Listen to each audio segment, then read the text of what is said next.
ومين فينا ما بيحبش بسكوت النوام، بسكوت الطفولة اللي كلنا اتربينا عليه واللي لحد دلوقتي بنحبه، وولادنا كمان بيحبوه زينا. تعالوا بقى اقول لكم ازاي هنعمله في البيت بكل سهولة ومقادير اقتصادية جدا جدا مش هتتخيلوها يا جماعة. وببيضة واحدة بس هنعمل كمية كبيرة تكفينا يومين تلاتة، والطعم والقرمشة مفيش احلى من كده. عايزة اقول لكم انه مخرفش ومقرمش وطعمه يجنن. خطواته سهلة جدا وبسيطة. يلا بينا نسمي الله ونصلي ونسلم على سيدنا محمد وندخل على طول في مقاديرنا. بس لأول مرة يشوفني أنا ولاء ودي قناتي، يا ريت تشتركوا في القناة لو لسه ما اشتركتوش، ولايك وشير للفيديو لو عجبكم. عندي تلت كوباية من الزبدة الطرية. الزبدة دي أي نوع بقى انتوا بتحبوه، زبدة نيوزيلندي، زبدة فيرن، كريستال، أي نوع انتوا تحبوه. المهم انها تكون بدرجة حرارة الغرفة. تلت كوباية زبدة عليهم تلت كوباية زيت ذرة. لو في زيت ذرة ماشي، لو مفيش يبقى اي زيت ملوش طعم وملوش ريحة علشان ما يبوظش معانا الوصفة. عليهم نص كوباية من السكر البودرة. وهنبدأ بكل سهولة وبالمضرب اليدوي العادي نضرب كده السكر والزبدة والزيت مع بعض لحد ما لونهم يفتحوا ويبقوا كريمي ويبقوا بالشكل ده. دي بقى بيضة واحدة بس بدرجة حرارة المطبخ هضيفها على الخليط بتاعنا، وضروري تكون بدرجة حرارة المطبخ علشان ما تخليش الزبدة تخرز مننا. وهنضيف عليهم كده حوالي نص معلقة صغيرة من الفانيليا. دي كده المقادير سهلة وبسيطة، وإن شاء الله لآخر الفيديو برضو سهلة وبسيطة. وبعدين هنضرب بقى الفانيليا والحاجة دي مع بعض. هنضيف بقى مكون حلو قوي هنا هيساعد ان البسكوت بتاعنا يبقى مقرمش، وكمان ما يخليش الدقيق يعمل جلوتين، او بالبلدي كده ما يخليش الدقيق يعمل عرق. طبعا البسكوتات المفروض ما يبقاش فيها عرق اطلاقا علشان تطلع معانا مقرمشه وحلوه وما تبقاش معضمه. هنضرب كده النشا مع المكونات السائله اللي احنا ضفناها في الاول. بعدين هنجيب بقى عندنا دول كوبايتين من الدقيق. بالكوبايه المعياريه العاديه او باي مج عادي عندك في البيت هتقيسي بيه كل المقادير، وحد المج بس في قياس كل المكونات. هنضيف عليهم نص معلقه صغيره من البيكنج باودر، نص معلقه صغيره مش اكتر من كده، عشان البسكوت يحافظ على رسمته، وكمان ما يفرش معانا ولا يفرش معانا في الفرن.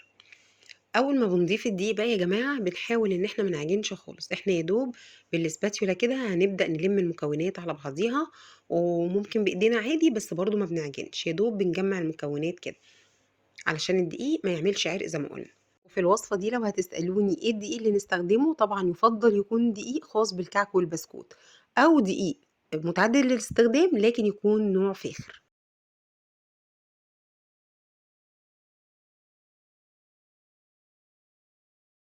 الملحوظة التانية اللي عايزة اقول لكم عليها ان احنا مش بنضيف كوبايتين الدقيق مرة واحدة.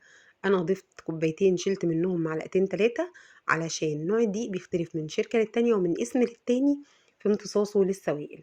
فانا شلت معلقتين كده وبعد كده ضفت منهم معلقة، فيعتبر شلت من كوبايتين الدقيق معلقة دقيق واحدة. وانتي برضو خلي بالك عشان العجينة ما تمسكش منك قوي وتكون ناشفة ولا تكون طرية قوي مش عارفة تشكليها. لو لقيتيها ناشفة قوي بنحط معلقة حليب واحدة او معلقتين بالكتير نظبط بيها العجينة. انا هنا ما ضفتش حليب خالص، هي الحمد لله كانت مظبوطة معايا من غير اضافة اي سوائل زيادة عن اللي انا قلتها لكم في اول الفيديو. من كيسين تلاجة كده بقى بناخد قطعة العجين ونفردها بالشكل اللي احنا شايفينه ده، وهنبدأ بقى بالقطاعة او بالكوباية اللي متاحة عند حضرتك والمقاس اللي انت عايزاه للبسكوتة. اهم حاجة البسكوتة تكون رقيقة، علشان هو البسكوت النواعم الاصلي بيبقى رقيق. عارفين البسكوت النواعم اللي دايما بنجيبه، ونادر لما نلاقي منه واحدة سليمة كده في العبوة بتاعته. ليه؟ بيبقى هش كده ومقرمش وفي منتهى الجمال. ده يا جماعة هيطلع زيه بالظبط واحلى كمان، وتحدي. المقادير دي ان شاء الله مظبوطه بالملي، لو مشيتوا عليها بالظبط هتطلعوا بسكوت نواعم هتبهروا بيه كل البيت. الناس اللي هيدوقوه مش هيصدقوا ان هو معمول في البيت بجد. بالشكل ده كده بخرج العجينه من على الكيس بسهوله جدا. ولو حابين نسيت اقول لكم حاجه مهمه جدا بقى ركزوا معايا فيها، ان بعد ما بعجن العجينه بدخلها التلاجة حوالي نص ساعه تمسك نفسها عشان اعرف اشكلها. هجيب بقى هنا قطاعات مقاسات مختلفة زي ما احنا شايفين عشان نعمل الرسمة المعتادة والتقليدية لبسكوت النواعم الأصلي. انتوا شايفين انا مستخدمة اي ادوات عندي في المطبخ، اي ادوات وقطاعات مدورة مقاساتها تكون من كبير لصغير زي ما احنا شايفين كده. هيدخل الفرن على درجة حرارة 170، هيقعد حوالي 15 دقيقة.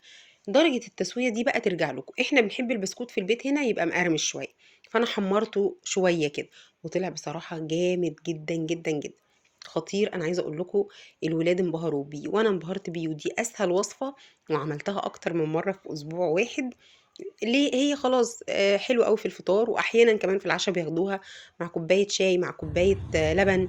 بتسهل عليَّ الدنيا، وباحفظهم في علب تلاجة كده تكون محكمة الغلق ونضيفة، وبادخّلها في التلاجة. بُصّوا بقى القرمشة، يا خبر أبيض على الجمال بجد، ما شاء الله الوصفة دي تحفة من الآخر يعني. التسوية ما بتزيدش عن 15 دقيقة زي ما قُلنا، درجة حرارة الفرن ما تكونش قوية جدًا، يعني 170، ونسخّنه من قبلها ب5 دقايق بس. نوع الدقيق يكون مخصص للكعك والبسكوت زي ما قُلنا برضه، أو يكون متعدد الاستخدام لكن نوع فاخر. تمام، مدّيني كمية حلوة أوي، مقرمش وريحته تحفة. أنا متأكدة إن أنتم هتقوموا تعملوه حالًا بعد ما تشوفوا الفيديو على طول. مكوناته كلها في البيت، سهل بسيط، بسكوتة ناعمة ومقرمشة ودايبة وتحفة وفي منتهى الجمال. أشوفكم فيديو جديد على خير، والسلام عليكم.